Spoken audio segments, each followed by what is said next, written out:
Do you like it? Hey, I'm Sapphire. Want to hear something scary?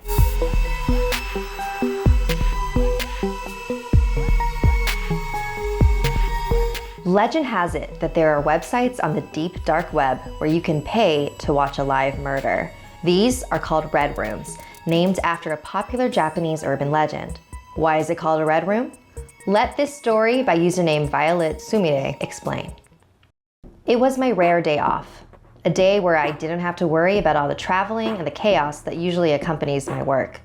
A day where I can just relax. Most people might spend it doing something active, going out camping or to an event or to play sports. I like to spend my break by being sedentary, cuddling up with a good book, looking up random things on the internet, and general lazing around are my favorite things. I was doing the second thing on my list when something strange happened.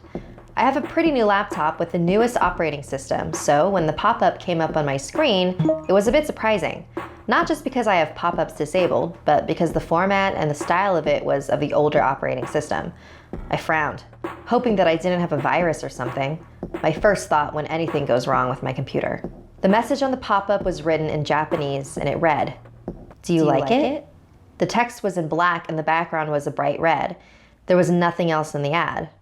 I scrunched my face in confusion, but I figured that it was just one of those "congratulations, you win a new game console" type of things that messed up. The website that I was on wasn't the most legitimate looking. I shrugged it off and clicked on the big red X in the corner to close it out. I left the site as well for good measure and decided to get some tea before streaming some shows. I was only gone for 10 minutes, but when I came back into my room, the ad was there again.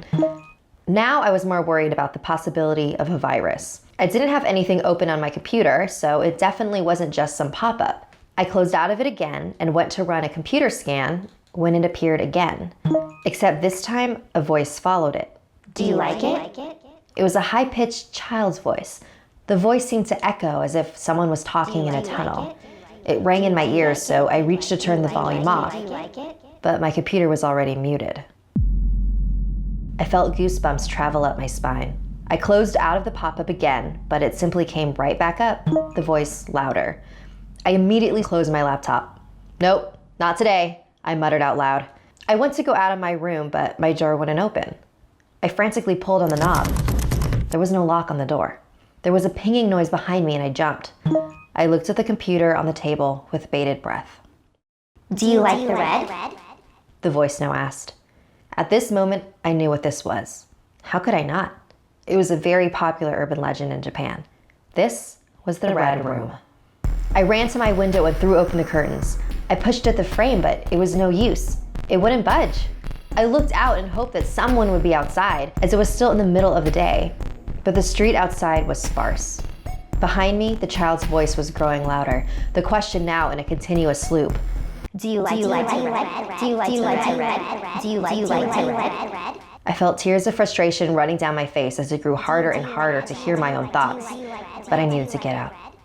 My phone was in the kitchen, so I couldn't call for help. I looked for something I could use in my room. I grabbed my chair and began to use its legs to try to break the window.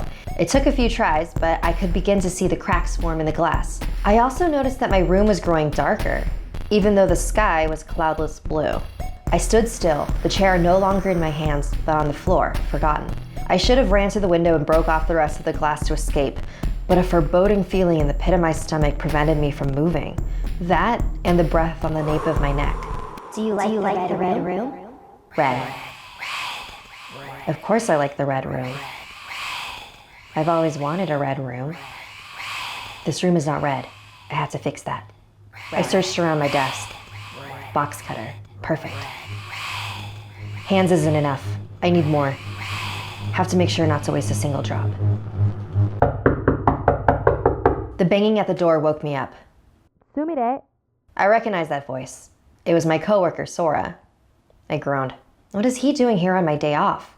I slowly opened my eyes and almost passed out as dizziness suddenly hit me. There was a splintering of wood, an intake of breath. What happened in here? I barely caught his question as my vision went black for a second. "What are you doing here?" I managed to mumble. I looked up into his face and realized that I was sitting in the middle of my room. "You didn't come in to work today, so I came to check up on you." Right on time too, it looks like. My head was starting to clear and I felt stinging pain from all over my body. It's my day off. Sora gave me a look. That was yesterday. I looked down in confusion, too tired to hold my head up, and saw my hands. They were covered in blood. My eyes traveled up my arm where cuts were engraved in almost every part of my skin. I had apparently taken off my clothes as well, and my legs were in the same state as my arms. I looked up at Sora fearfully.